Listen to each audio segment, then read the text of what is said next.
Assalamualaikum warahmatullahi wabarakatuh. Perkenalkan, nama saya Hidayatul Mustafidah, NIM 22312582. Baik, di sini saya akan membahas tentang pemikiran ulama modern Abduh, Ahmad Khan, dan Iqbal. Baik, poin pertama saya akan membahas tentang riwayat hidup singkat Muhammad Abduh. Muhammad Abduh lahir di Desa Mahallah di Kabupaten Al-Buhairah, Mesir pada tahun 1849 Masehi. Ia berasal dari garis keturunan yang tidak tergolong kaya dan bukan keturunan bangsawan. Namun, ayahnya dikenal sebagai sosok yang terhormat yang senang membantu. Abdul lahir dalam kondisi yang sangat mengkhawatirkan. Kekerasan yang dilakukan oleh pemimpin Muhammad Ali dalam pemungutan pajak, di mana memaksa penduduk lainnya berpindah dari satu tempat ke tempat yang lainnya. Untuk menghindari hal tersebut, mula-mula Abdul dikirim ayahnya ke Masjid Al-Mahdi, tahta tempat ia menjadi pusat kebudayaan selain Al-Azhar. Akan tetapi, sistem pengajaran di sana sangat menjengkelkannya, sehingga setelah 2 tahun di sana ia memutuskan untuk kembali ke desanya dan bertani seperti saudara-saudara dan kerabatnya. Setelah menyelesaikan studinya di bawah bimbingan pamannya, Abduh melanjutkan studinya di Al-Azhar pada bulan Februari tahun 1866. Pada tahun 1871, Jamaluddin Al-Afghani tiba di Mesir. Saat itu, Abduh masih berstatus pelajar di Al-Azhar. Abduh menyambut kehadirannya dengan hadirnya para ilmuwan. Ia kini menjadi murid favorit Al-Afghani. Kemudian Al-Afghani mendorong Abduh untuk aktif menulis di bidang sosial dan politik. Banyak artikel terbarunya diterbitkan di Surat Kabar Al-Ahram Kairo. Setelah menyelesaikan studinya di Al-Azhar pada tahun 1877 dengan gelar alim, Abduh mulai mengajar di Al-Azhar, kemudian di Darul Al-Ulum, dan di rumahnya. Ketika Al-Afghani diusir dari Mesir pada tahun 1879 karena telah mengorganisir gerakan menentang Khedive Taufik, Abduh juga dianggap ikut campur. Pada tahun 1880, ia diizinkan kembali ke negara itu dan diangkat menjadi pemimpin redaksi surat kabar resmi pemerintah Mesir, yaitu Al-Waqai Al-Misriyah. Pada saat yang sama, kesadaran nasional Mesir mulai berkembang di bawah kepemimpinan Abduh. Surat kabar resmi menerbitkan artikel tentang darurat nasional Mesir. Setelah revolusi Urabi tahun 1882, Abduh yang memimpin surat kabar Al-Waqai karena dituduh terlibat dalam revolusi. Oleh karena itu, pemerintah Mesir memutuskan untuk mengasingkannya selama bertahun-tahun dengan memberinya hak untuk memilih pengasingannya, dan ia memilih di Suriah. Di Suriah, ia menetap selama 1 tahun. Selanjutnya itu pemikiran-pemikiran kalam Muhammad Abduh. Yang pertama, kedudukan akal dan fungsi wahyu. Ada 2 persoalan pokok yang menjadi fokus pemikiran Abduh, yaitu pertama, membebaskan akal pikiran dari belenggu-belenggu taklid yang menghambat perkembangan pengetahuan agama sebagaimana hak salaf al-ummah atau ulama sebelum abad ke-3 Hijriah, sebelum timbulnya perpecahan, yaitu memahami langsung dari sumber pokoknya Al-Quran. Yang kedua, memperbaiki gaya bahasa Arab, baik yang digunakan dalam percakapan resmi di kantor-kantor pemerintah ataupun dalam tulisan-tulisan di media massa. 2 isu utama yang menjadi fokus Abduh sepertinya muncul ketika ia meratapi kezaliman umat Islam pada masanya. Sebagaimana dijelaskan Sayyid Qutb, kondisi umat Islam saat itu dapat digambarkan sebagai suatu masyarakat yang beku atau kaku, menutup rapat-rapat pintu ijtihad, mengabaikan peranan akal dalam memahami syariat Allah atau mengistimbatkan hukum-hukum karena mereka telah merasa cukup dengan hasil karya para pendahulunya yang hidup dalam masa kebekuan akal serta yang berdasarkan khurafat-khurafat. Menurut Abduh, akal dapat mengetahui hal-hal berikut. Yang pertama, Tuhan dan sifatnya, keberadaan hidup di akhirat, kebahagiaan jiwa di akhirat bergantung pada mengenal Tuhan dan berbuat baik, sedangkan kesengsaraannya bergantung pada tidak mengenal Tuhan dan perbuatan jahat. kewajiban manusia mengenal Tuhan, kewajiban manusia untuk berbuat baik dan menjauhi perbuatan jahat untuk kebahagiaannya di akhirat, dan hukum-hukum mengenai kewajiban-kewajiban itu. 2. Kebebasan manusia dan fatalisme. Bagi Abdul, selain mempunyai daya berpikir, manusia juga mempunyai kebebasan memilih, yang merupakan sifat dasar alami yang harus ada dalam diri manusia. Jika sifat dasar ini diambil darinya, maka dia bukanlah manusia, melainkan makhluk lain. Manusia dengan akalnya mempertimbangkan tentang akibat perbuatannya, kemudian mengambil keputusan dengan kemauan dan perbuatannya dengan kekuatan dalam dirinya. Yang ketiga, sifat-sifat Tuhan. Dalam risalah tersebut, ia menyebutkan sifat-sifat Tuhan. Mengenai pertanyaan apakah sifat ini termasuk hakikat Tuhan atau milik orang lain, ia menjelaskan melampaui kemampuan manusia untuk mengetahuinya. Walaupun demikian, Harun Nasution melihat Abdul cenderung meyakini alam adalah bagian dari hakikat Tuhan, meski ia tidak secara tegas mengatakannya.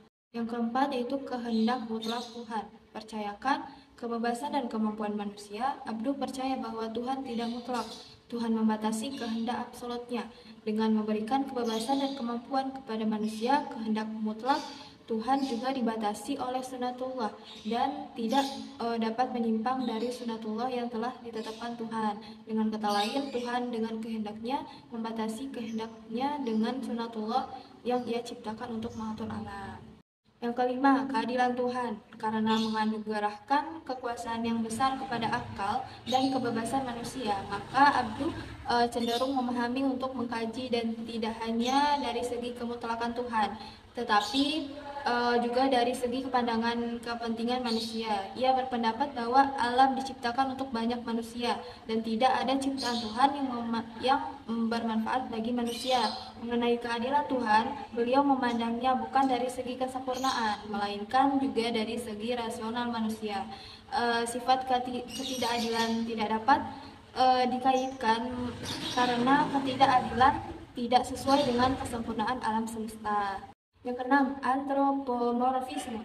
Karena Tuhan berada dalam rohani, akal tidak dapat menerima gagasan bahwa Tuhan memiliki sifat-sifat jasmani.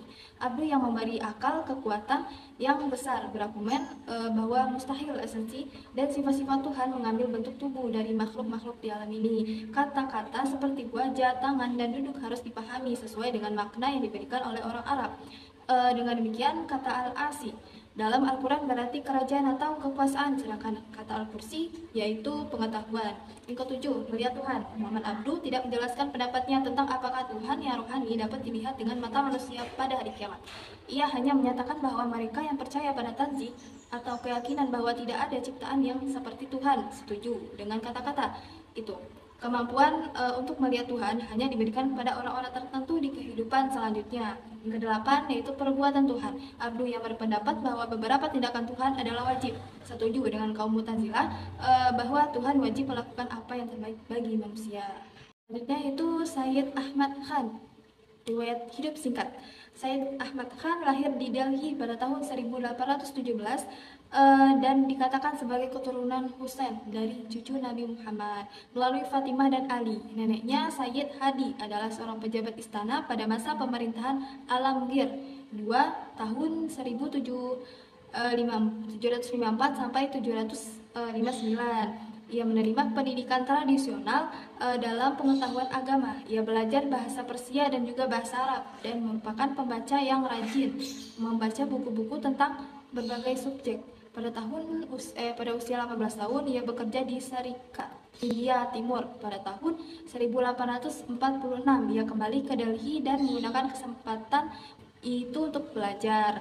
Di Delhi ia dapat melihat langsung peninggalan kejayaan Islam dan berinteraksi dengan tokoh-tokoh dan pemimpin muslim seperti Nawab Ahmad Baks, Nawab Mustafa Khan, Hakim Mahmud Khan, dan Nawab Aminuddin. Selanjutnya, pemikiran kalam Sayyid Ahmad Khan. Beliau memiliki pandangan yang sama dengan Muhammad Abdul di Mesir setelah ia memutuskan hubungan dengan Jamaluddin Al-Afghani dan kembali dari pengasingan. Hal ini dapat dilihat dari beberapa ide yang ia dukung, terutama yang berkaitan dengan akal yang mendapat penghargaan tinggi dalam pandangannya. Namun demikian, sebagai seorang yang percaya akan kebenaran wahyu, ia berpendapat bahwa akal bukanlah segalanya dan ada batas-batas kekuatannya. Keyakinan Khan akan kekuatan akal dan kebebasan membuatnya percaya bahwa manusia bebas menentukan kehendaknya sendiri dan melaksanakan tindakannya.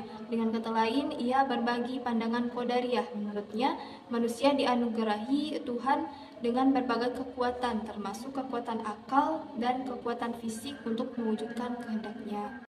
Ia percaya pada hukum alam dan membela konsep hukum alam dengan sangat keras, sehingga ia dianggap kafir oleh beberapa muslim. Bahkan Jamaluddin Al-Afghani menerima keluhan ini ketika ia datang ke India pada tahun 1869.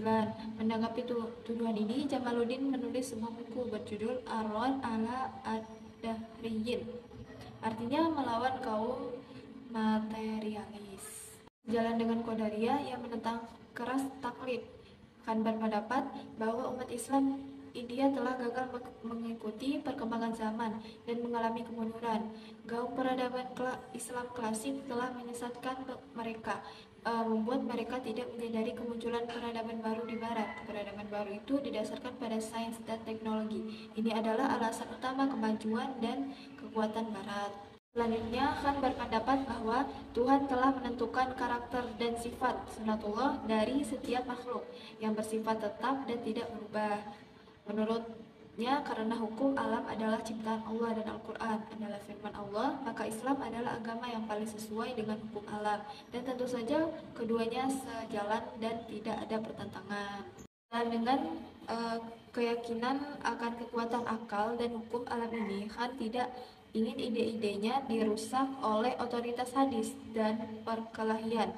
Ia menolak segala sesuatu yang bertentangan dengan logika dan hukum alam dan menjadikan Al-Quran saja sebagai prinsip utama Islam, sementara yang lainnya hanya sebagai referensi.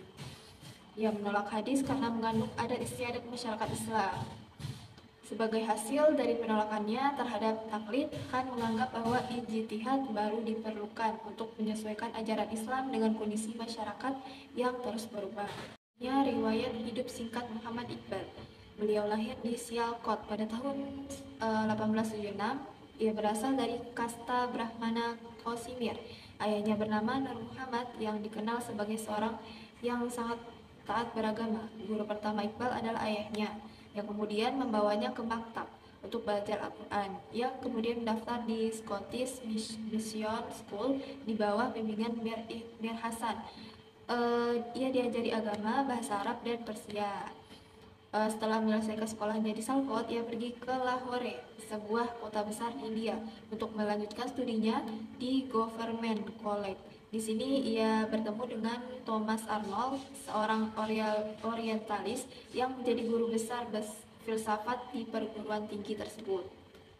Pada tahun 1905, setelah menerima gelar MA dari Government College, Iqbal pergi ke Inggris untuk belajar filsafat di Universitas Cambridge. 2 tahun kemudian ia pindah ke Munich, Jerman, di mana ia dianugerahi gelar PhD dalam bidang sufisme dengan tesisnya.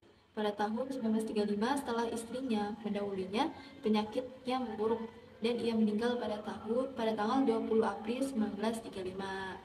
Pemikiran Kalam Muhammad Iqbal. Beliau lebih dikenal sebagai seorang filosof eksistensialis daripada seorang teologi. Oleh karena itu, sulit untuk menemukan pandangannya tentang wacana-wacana kalam klasik seperti fungsi akal dan wahyu, tindakan ilahi, tindakan manusia, dan tugas ilahi. Sebagai seorang pembaharu, Iqbal menyadari perlunya umat Islam mereformasi Islam untuk keluar dari keterbelakangannya.